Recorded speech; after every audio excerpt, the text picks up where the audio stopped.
Don't stop the music 왜 멈춰 있어 춤추듯 돌아가 Life is a party so 딱히 말 안 해도 take off. Assalamualaikum warahmatullahi wabarakatuh. Halo teman-teman semuanya.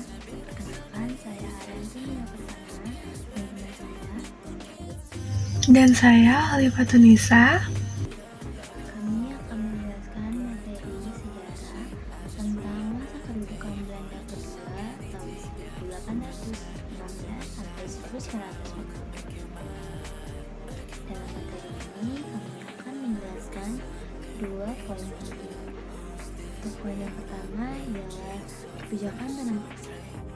Kebijakan tanam paksa pertama diterapkan oleh Johannes van der Waals yang memiliki masa pemerintahan pada tahun 1830 sampai 1870 dengan tugas utamanya yaitu membantu negara dari kebangkrutan.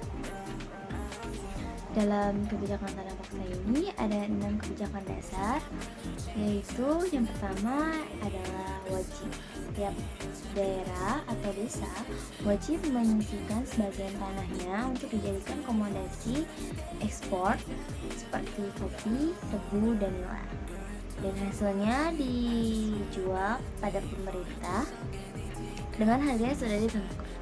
Yang kedua adalah rakyat yang tidak memiliki tanah bekerja di pertanian dan pabrik milik pemerintah. Untuk yang ketiga, waktu tanam tidak boleh lebih atau kurang dari 3 bulan. Yang keempat, kelebihan hasil tanam akan dikembalikan kepada rakyat. Yang kelima, gagal panen jika bukan diakibatkan oleh petani akan ditanggung oleh pemerintah. Yang keenam, penggarapan lahan dilakukan oleh kepala desa setempat. Sistem tanam paksa banyak dikritik oleh orang-orang. Salah satunya ialah Edward Desticker yang kritikannya ditulis di buku Max Havelaar pada tahun 1860. Akhirnya sistem tanam paksa dihapus pada tahun 1870 setelah keluarnya Undang-Undang Agraria dan Undang-Undang Gula. Undang-Undang Agraria memiliki 3 tujuan penting.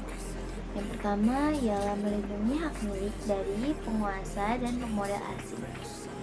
Yang kedua ialah memberikan peluang untuk menyewa tanah kepada penduduk Indonesia. Yang ketiga adalah membuka kesempatan kerja penduduk menjadi buruh perkebunan. Dan untuk Undang-Undang Gula bertujuan memberikan kesempatan lebih luas pada para penguasa gula dan mengambil alih pabrik-pabrik gula milik pemerintah. Untuk poin selanjutnya akan dilanjutkan oleh teman saya. Baik, untuk selanjutnya saya akan menjelaskan poin tentang penerapan dan dampak kebijakan pintu terbuka. Sistem ekonomi liberal diwujudkan dalam bentuk kebijakan pintu terbuka. Sebagai landasannya, Parlemen Belanda meluncurkan Undang-Undang Agraria dan Undang-Undang Gula 1870. Kebijakan ini juga menarik banyak pengusaha swasta untuk berinvestasi di Indonesia. Mereka juga mendirikan pabrik-pabrik seperti pabrik gula, pabrik kopi, teh, rokok, dan lain-lain. Beberapa contoh perkebunan asing milik swasta yang ada di Indonesia, diantaranya perkebunan teh di Jawa Barat, perkebunan tembakau di Sumatera Utara, perkebunan tebu di pesisir utara dekat Cirebon, perkebunan kina di Jawa Barat, perkebunan karet di Palembang, dan perkebunan kelapa sawit di Sumatera Utara. Eksploitasi terdiri dari 2 bentuk, yaitu eksploitasi manusia dan eksploitasi agraria. Nah, kalian tahu nggak sih apa yang dimaksud dengan eksploitasi manusia? Eksploitasi manusia yaitu pengusaha perkebunan merekrut banyak tenaga kerja atau yang dimaksud koeli. Mereka merekrut banyak buruh seperti dari Jawa dan Tionghoa. Beratnya pekerjaan membuat koeli tidak betah dan pemerintah Belanda merespons dan mengeluarkan Coeli Ordinanti 1881. Untuk menguatkan Coeli Ordinanti ini dimasukkan juga peraturan tentang hukuman terhadap pelanggaran perjanjian kontrak. Hukuman ini berlaku untuk orang yang bolos kerja, suka bermabuk-mabukan, berkelahi, dan lain-lain. Adapun cara agar Coeli ini tetap bisa bertahan, yaitu dengan memberikan fasilitas-fasilitas hiburan seperti wayang kulit, komedi, dan lain-lain. Nah, sekarang kita bahas eksploitasi agraria yuk. Apa sih eksploitasi agraria itu? Eksploitasi agraria adalah bentuk penggunaan lahan produktif dan penambangan ratusan ribu hektar area hutan untuk perkebunan dan pertambangan. Ternyata ada loh 4 dampak negatifnya. Apa aja ya? Nah, 4 diantaranya yaitu yang pertama ada para priaki dan birokrat atau kesultanan menyewakan tanah mereka yang sebagai sumber hidup masyarakat kepada pengusaha-pengusaha swasta. Yang kedua, rakyat Jawa dijadikan tenaga kerjanya dengan sistem pengupahan yang tidak adil. Yang ketiga, masyarakat Jawa dikirim ke Suriname untuk bekerja. Dan yang terakhir, bupati di 18 wilayah ikut menyewakan tanah-tanah mereka kepada pengusaha-pengusaha swasta atau yang disebut tanah mancanegara. Untuk poin yang kedua, yaitu ada reaksi terhadap kebijakan pintu terbuka. Kaum humanis protes ke Belanda untuk perbaiki nasib rakyat. Belanda harus memajukan bangsa Indonesia. Selanjutnya ada politik etis 1901. Politik dan ekonomi diterapkannya kebijakan desentralisasi bidang ekonomi ke dalam Trias Van Deventer.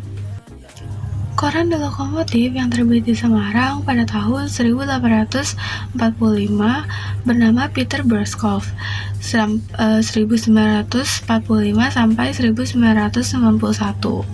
Sedangkan yang Belanda diwakili oleh seorang politikus bernama Cornat Theodore Van Deventer.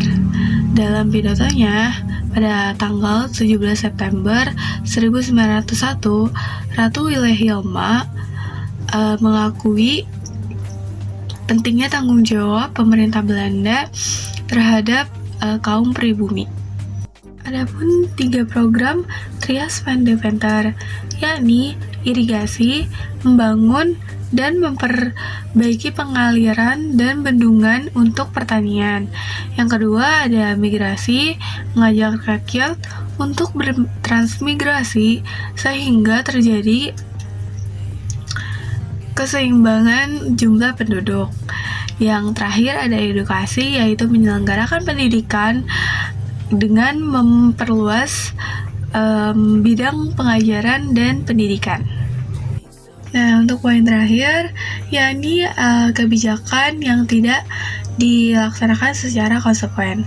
Yang pertama ada irigasi, pengaliran dialirkan ke tanah swasta. Yang kedua ada edukasi, rakyat biasa diberi pelajaran membaca, menulis, dan berhitung dengan bahasa Melayu. Yang ketiga ada migrasi, rakyat dijadikan sebagai kuli kontrak. Sekian penjelasan dari saya dan teman saya mengenai sejarah masa kekuasaan Belanda dari tahun 1816 sampai 1942. Wassalamualaikum warahmatullahi wabarakatuh.